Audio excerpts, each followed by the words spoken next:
നമ്മൾ കുക്ക് ചെയ്യുമ്പോൾ അത് ആസ്വദിച്ച് കഴിച്ച് അത് ടേസ്റ്റ് ഉണ്ടെങ്കിൽ നന്നായിട്ടുണ്ടെന്നും ഈ മോശമാണെങ്കിൽ അതിങ്ങനെയൊക്കെ ആയിരുന്നു കുറച്ചുകൂടെ ബെറ്റർ ആയിരിക്കും എന്നൊക്കെ പറഞ്ഞ് റിവ്യൂ തരുന്ന ഒരു ആൾക്കാണെങ്കിൽ നമുക്ക് വീണ്ടും വീണ്ടും കുക്ക് ചെയ്ത് കൊടുക്കാൻ വല്ലാത്തൊരു ഇൻട്രസ്റ്റ് അല്ലേ?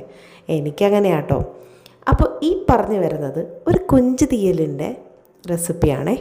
അടിപൊളിയാണ്. നല്ല കടച്ചക്കയൊക്കെ ഇട്ട് വെച്ച കൊഞ്ച് തീയൽ. കടച്ചക്ക അല്ലെങ്കിൽ ശീമച്ചക്ക എന്നൊക്കെ പറയുമല്ലോ.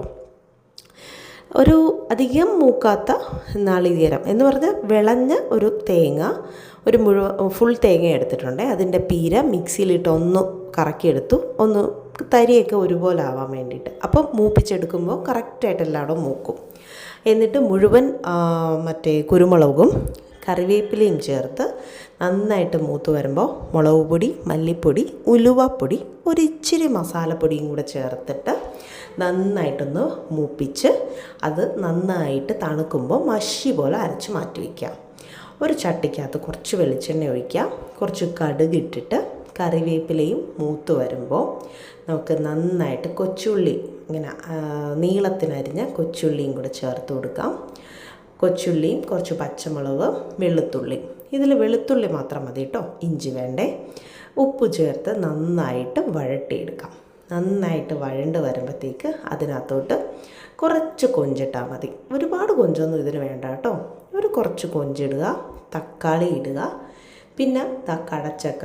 ഇവിടെ ഞാൻ കടച്ചക്ക വേവിച്ചാട്ടോ ചേർക്കുന്നത്. വേവിച്ച് ചേർക്കേണ്ട കാര്യമില്ല, പക്ഷെ വേറൊരു റെസിപ്പിക്ക് വേണ്ടി വേവിച്ചത് കൊണ്ട് ഞാൻ അങ്ങനെ അത് ചേർത്തു, ഉപ്പിട്ട് വേവിച്ചത്. അത് കഴിഞ്ഞിട്ട് ഒരു ഇച്ചിരി പുളി നമുക്ക് ഇതിന് വേണ്ടിയുണ്ട്. ഒരു ചെറിയ നെല്ലിക്ക വലുപ്പത്തിനുള്ള പുളി എടുത്തിട്ട് അതും ഈ മഷി പോലെ അരച്ച് വെച്ചേക്കുന്ന അരപ്പും പുളിയും കൂടെ ചേർത്ത് നന്നായിട്ട് ഇളക്കി അടച്ചു വെച്ച് നന്നായിട്ട് തിളപ്പിച്ചെടുക്കാം. ആവശ്യത്തിനുള്ള വെള്ളം ഒഴിക്കാം കേട്ടോ, കാരണം ഇത് കുറുകി വരും. അവസാനം കുറച്ച് തക്കാളിയൊക്കെ ചേർത്ത് ഈ തിളച്ച് വരുമ്പോൾ മേളിൽ തിളഞ്ഞിരിക്കുന്ന എണ്ണയില്ലേ, എണ്ണ തെളിയുമ്പോൾ ഓർത്തോണം നമ്മുടെ കറി റെഡിയാണെന്ന്. അടിപൊളി തീയലാണേ ഇത്. നല്ല എന്താ പറയുക, എനിക്ക് എല്ലാ സാധനങ്ങളും പുട്ടിൻ്റെ കൂടെ ഭയങ്കര ഇഷ്ടമാണ്. നിങ്ങൾ ഈ തീയൽ അരിപ്പുട്ട്, നല്ല ചൂട് അരിപ്പുട്ടിൻ്റെ കൂടെ ഒന്ന് ട്രൈ ചെയ്ത് നോക്കി. പിന്നെ അതുപോലെ തന്നെ നല്ലതാണ് ചോറിൻ്റെ കൂടെയും. ചോറും തീയലും വേറെ ഒന്നും വേണ്ട, പിന്നെ ഒരു ആഡംബരത്തിന് ചീര ഉപ്പേരി ഇരിക്കണമെന്നേ ഉള്ളൂ. അപ്പോൾ അടിപൊളിയാണ്. So do try it out. Thank you.